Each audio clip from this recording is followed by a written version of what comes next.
ক্ষুধার্ত মানুষের কান্নার আওয়াজ তারা শুনতে পায় না, বঞ্চিত, লাঞ্ছিত, নিপীড়িত, নির্যাতিত মানুষের কথা তারা শুনে না।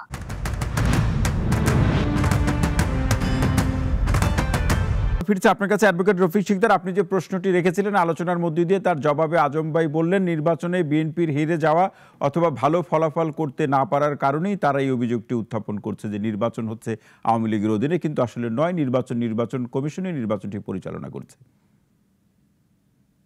না, তিনি তো বলছেন প্রার্থীদের ব্যাপারে, কিন্তু জনগণ কি বলে সেটা কি তিনি জেনেছেন? জনগোষ্ঠীর কাছে, প্রান্তিক জনগোষ্ঠীর কাছে কি ছুটে যান তিনি কখনো? আমরা কিন্তু যাই। আওয়ামী লীগ তো এসি রুমে থাকে আর সরকার পরিচালনা করে, আওয়ামী লীগের নেতারাও তাই। সাধারণ জনগণের কথা শুনে না, সাধারণ জনগণের কান্নার আওয়াজ শুনতে পায় না। জি, মানে ক্ষুধার্ত মানুষের কান্নার আওয়াজ তারা শুনতে পায় না, বঞ্চিত, লাঞ্ছিত, নিপীড়িত, নির্যাতিত মানুষের কথা তারা শুনে না। যারা ভোট দিতে পারে না, লক্ষ লক্ষ কোটি কোটি মানুষ, তাদের কথা কিন্তু তারা শুনে না। তারা যদি বাসে চড়তো, লঞ্চে চড়তো, হাটে বাজারে যেত, সাধারণ মানুষের সাথে কথা বলতো, তাহলে তাদের কথা শুনতে পারতো। কিন্তু আওয়ামী লীগ তো বলছে তারা মাঠে ঘাটে হাটে সব জায়গায় তারা আছে জনগণের সেবা করার জন্য। না, আওয়ামী লীগ তো পেপারে, পত্রিকায়, টেলিভিশনে সব জায়গায় আছে, কিন্তু বাস্তবে কি প্রান্তিক জনগোষ্ঠীর কাছে আছে? প্রান্তিক জনগোষ্ঠী কি তাদের সেবা পাচ্ছে? আপনি সেটা বলেন। সেটা পাচ্ছে না। আজকে সেই সেবা পাচ্ছে না বলেই আজকে মানুষ আওয়ামী লীগ থেকে মুখ ফিরিয়ে নিয়েছে। আজকে সব জায়গায় দেখেন শহীদ ভাই, একটা দখলদারিত্ব চলতেছে। আপনার নির্বাচন কমিশন দখল হয়ে গেছে, রাজনৈতিক দলগুলোকে আওয়ামী লীগ নিয়ন্ত্রণ করার মধ্য দিয়ে দখল করতে চায়, সকল দলগুলো তাদের ছাড়া কিন্তু সব। নদী দখল হয়ে গেছে, আপনার খাল দখল হয়ে গেছে, বিল দখল হয়ে গেছে। দখল করার মধ্য দিয়ে কি সমস্যা তৈরি হয়েছে জানেন? রাজনৈতিক দল, নির্বাচন কমিশন, প্রশাসনগুলোকে দখল করার কারণে রাজনৈতিক অঙ্গনে অস্থিরতা, অস্থিতিশীলতা তৈরি করছে।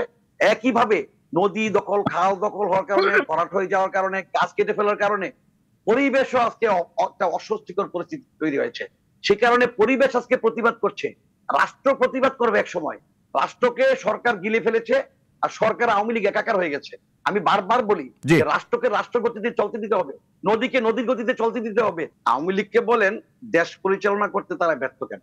নির্বাচন পরিচালনায় তারা ব্যর্থ কেন? নির্বাচনের রাজনীতিতে তারা কেন সংকট তৈরি করেছে? আজকে সমগ্র বাংলাদেশে আজকে যে আজকে দেখলাম যে বাংলাদেশি ব্যাংকে সাংবাদিকদের নিষেধাজ্ঞা করা হয়েছে। সাংবাদিকরা বাংলাদেশ ব্যাংকে যেতে পারবে না আগের মতো করে। স্বাধীনতার পরে আজকেই প্রথম শুনলাম কোন নিউজ দিতে পারবে না, এবং সাংবাদিকরা বিক্ষুব্ধ। কোথায় সংবাদপত্রের স্বাধীনতা, কোথায় সাংবাদিকদের স্বাধীনতা?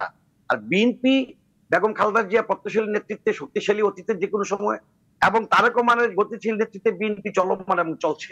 রমজান মাসেও তারেক রহমান নেতৃত্বে 7-8টা অ্যাডভোকেট রফিক শিকদার, রফিক ভাই একেবারে শেষ লাইনটি শুনবো। শেষ লাইনটি কি বলবেন? শেষ লাইনটি হলো বিএনপি কে নিয়ে আওয়ামী লীগ চিন্তা করতে হবে না। চিন্তা করতে হবে না। বিএনপির উপদেষ্টা আওয়ামী লীগের হওয়ার দরকার নাই। আর বিএনপির উপদেষ্টা